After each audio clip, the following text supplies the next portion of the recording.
on page 869 in your books.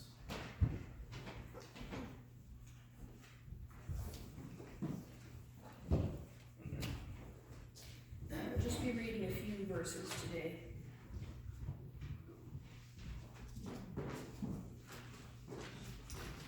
So let's read them in unison. Verses 11 through 14, Psalm 34, verses 11 to 14. Come, my children, listen to me. I will teach you the fear of the Lord. Whoever of you loves life and desires to see many good days, keep your tongue from evil and your lips from telling peace. Turn from evil and do good. Seek peace and pursue it. Our gospel today is from Mark chapter 10. It's a continuation of last week.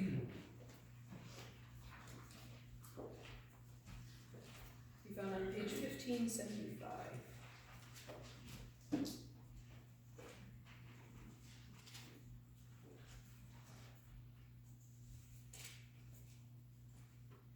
And I'll be reading the rest of the chapter, so verses 32 to 52. And you'll recognize a theme once more. Jesus predicts or foretells his death. Says this is what has to happen, and the disciples don't quite get it, do they? They were on their way up to Jerusalem, with Jesus leading the way, and the disciples were astonished, while those who followed were afraid. Again, he took the 12 aside and told them what was going to happen to them. We are going up to Jerusalem, he said, and the Son of Man will be delivered over to the chief priests and the teachers of the law.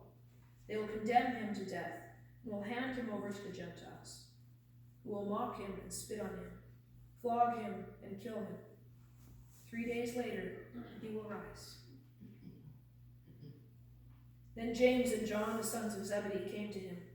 Teacher, they said, we want you to do for us whatever we ask. What do you want me to do for you? He asked. They replied, let one of us sit at your right hand and the other at your left in your glory. You don't know what you are asking, Jesus said. Can you drink the cup I drink, or be baptized with the baptism I am baptized with? We can, they answered. Jesus said to them, you will drink the cup I drink, and be baptized with the baptism I am baptized with. But to sit at my right or left is not for me to grant. These places belong to those for whom they have been prepared. When the 10 heard about this, they became indignant with James and John. Jesus called them together and said, you know that those who are regarded as rulers of the Gentiles lord it over them, and their high officials exercise authority over them. Not so with you. Instead, whoever wants to become great among you must be your servant. Whoever wants to be first must be slave of all. For even the Son of Man did not come to be served, but to serve, and to give his life as a ransom for many. Then they came to Jericho. As Jesus and his disciples, together with a large crowd, were leaving the city, a blind man, Bartimaeus, which means son of Timaeus, was sitting by the roadside begging. When he heard that it was Jesus of Nazareth, he began to shout, Jesus, Son of David, have mercy on me. Many rebuked him and told him to be quiet, but he shouted all the more, Son of David, have mercy on me. Jesus stopped and said, call him. So they called to the blind man, cheer up, on your feet, he's calling you.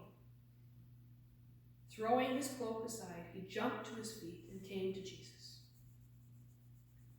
What do you want me to do for you? Jesus asked him. The blind man said, Rabbi, I want to see. Go, said Jesus, your faith has healed you. Immediately he received his sight and followed Jesus along the road. This is the word of the Lord.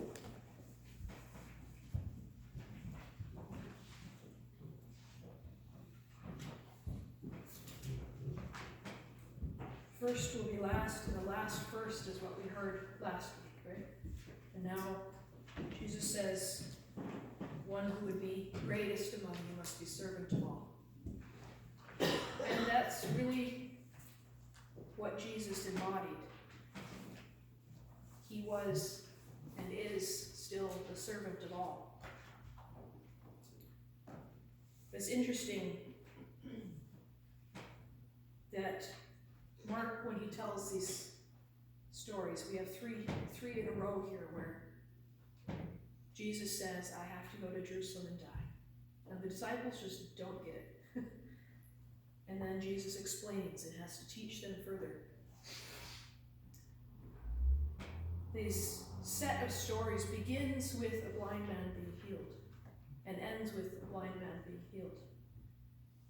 And it was pointed out in one commentary that I read, and I thought it was interesting that the first description was of the man who Jesus put mud in his eyes. He said, okay, did that work? And he said, well, it kind of got better, but all I see is what I think are people looking like trees walking around. And then Jesus worked on his eyes again, and then he was able to see. And seeing and understanding are connected in these Gospels. Because we think of sight as only a physical thing.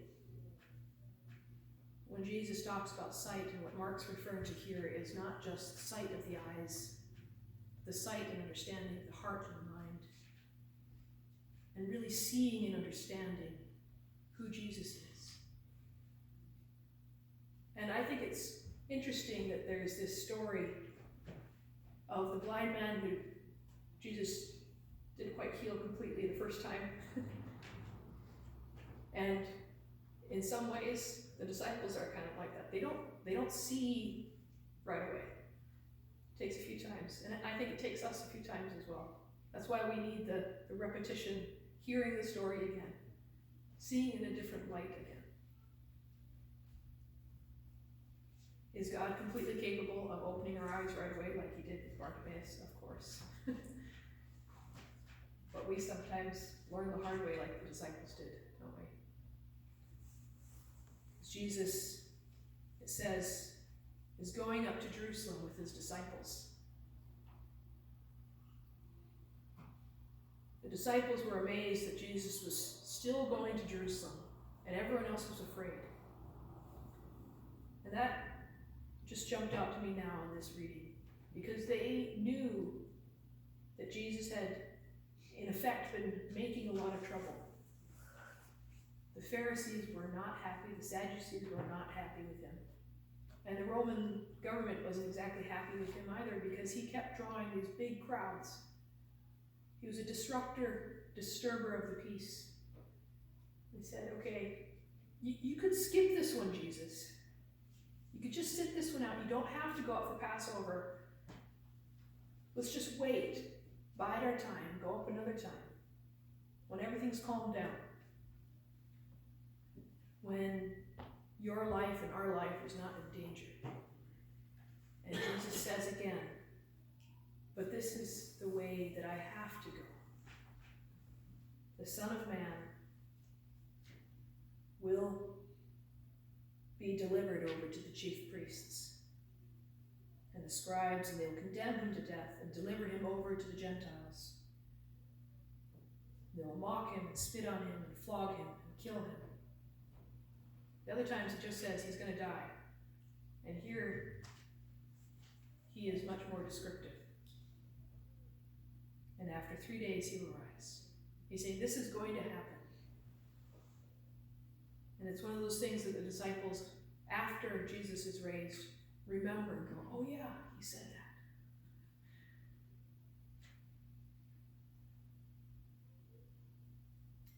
But at the time, the disciples don't get it, do they? They go, okay, whatever, Jesus. No way. Because what are James and John thinking about here? Just like Peter last week, saying, when you are glorified, when you are lifted up, let us sit at your right hand and your left. And they're still thinking in terms of the world, power and glory. Jesus is going to go and be king in Jerusalem. Take the place of Herod, take the place of Pilate, drive out the Romans. He's going to be the ruler, and they're going to follow him, and they're going to govern with him. They've been following him for 3 years, and this is still what they have in mind.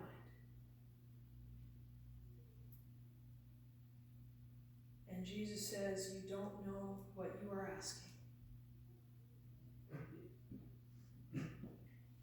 And asks this question, can you drink the cup that I'm going to drink?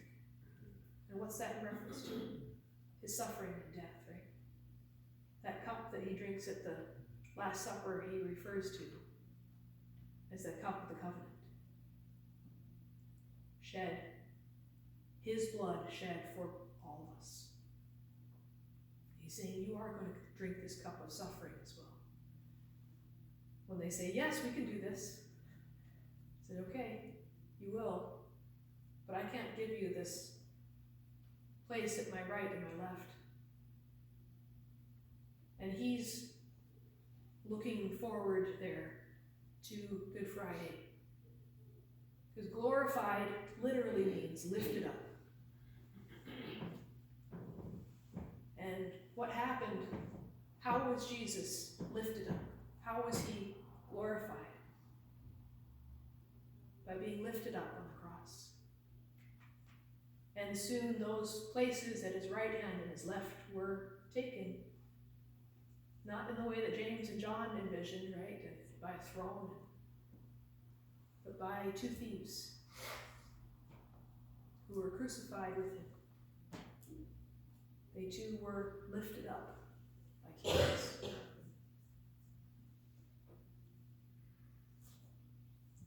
Jesus' way is a way of suffering. Different measures for different people.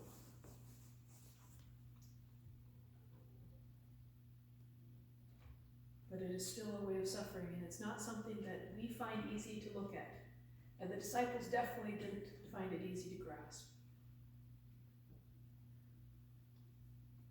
But we know from stories later that James and John did go through many trials and suffering, as did all the other disciples. And why are the other disciples mad at James and John? Is it, hey, you didn't get it? No, it's, hey, you wanted this place, you should have asked us first, right? Why do you get first pick? Why do you get to ask Jesus first? We should all have an equal opportunity to go and be at his right and his left and be in glory, right?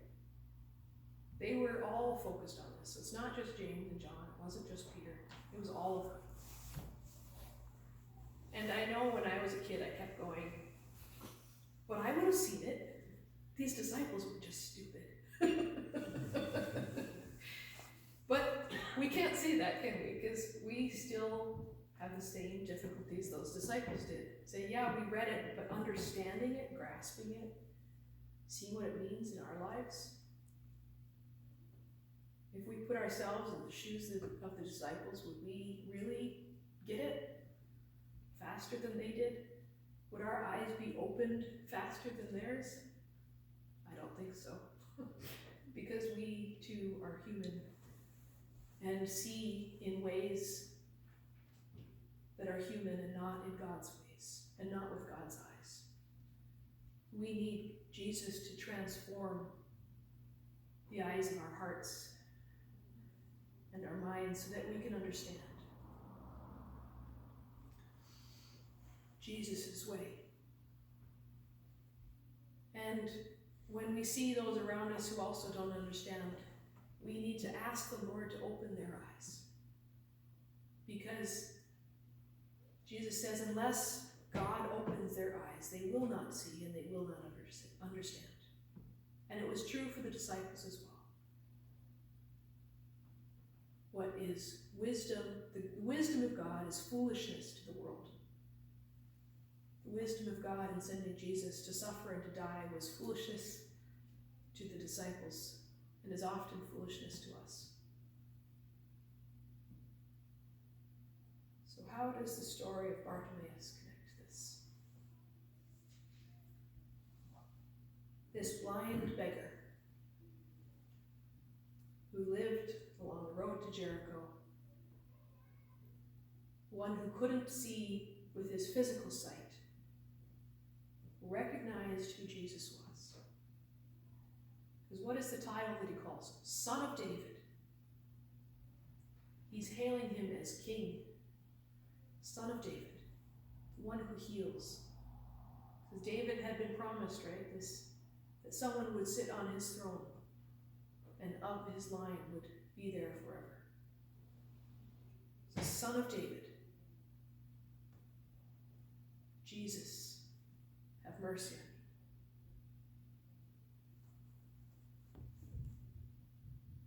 me. And he repeats it again. Son of David, have mercy on me. Everyone else is saying, dude, why would he listen to you? Be quiet. Don't bother the master. But Jesus, just as he brought those little children forward, said, no, let him come to me. This one that you think can't see anything is understanding who I am. Like those children understood in a way that the disciples didn't quite who Jesus was. And then Jesus asks Bartimaeus the same question he asked James and John. What do you want me to do for you? But his response is very different than James and John's, right? He says, I want to see. Some say, let me recover my sight, but literally it's, let me see. Teacher, rabbi, I want to see.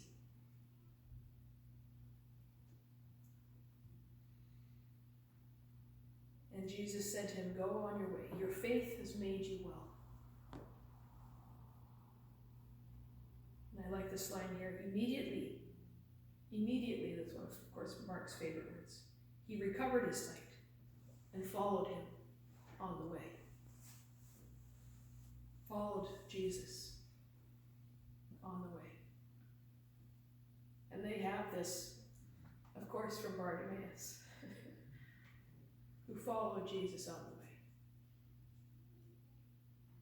And if you'll remember, the name for those who followed Jesus was those on the way. It took a while before the term Christians came up. It was those of the way of Jesus Christ. So Bartimaeus followed Jesus on the way. Now, one brief reference to current culture, I think it's kind of interesting that if any of you have seen or heard of reference to The Mandalorian, their often repeated phrase is, this is the way. And that's kind of end of discussion. This is the way.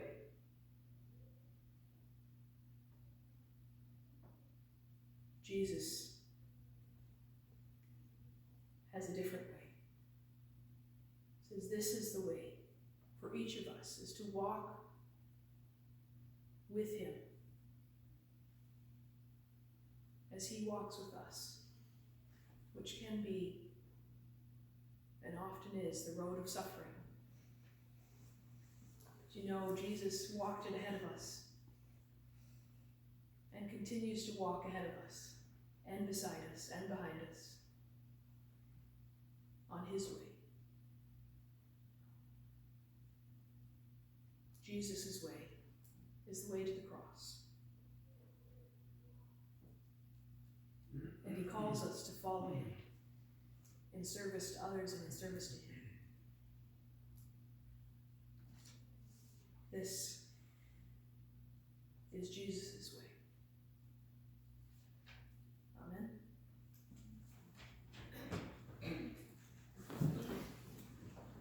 Let's take a few moments in silence to pray and to consider those words